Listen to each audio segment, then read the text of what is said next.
భజే దివ్య ప్రభావం.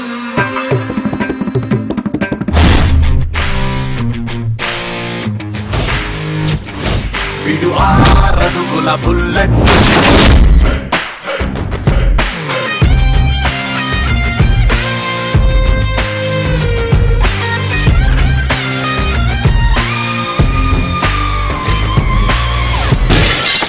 ఎవరక్కడ?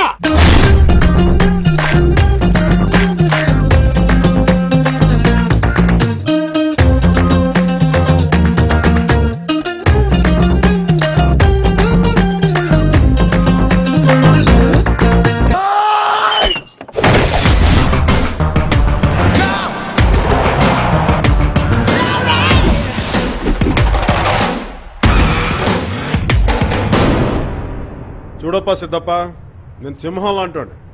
అది గెడ్డం గీసుకోలేదు, నేను గీసుకోగలను, అంతే తేడా. మిగతాదంతా సేమ్ టు సేమ్. అయినా లాస్ట్ పంచి మందైతే దానికి వచ్చే కిక్కే వేరబ్బా. కిరాకు రాకు రాకు పుట్టించాలి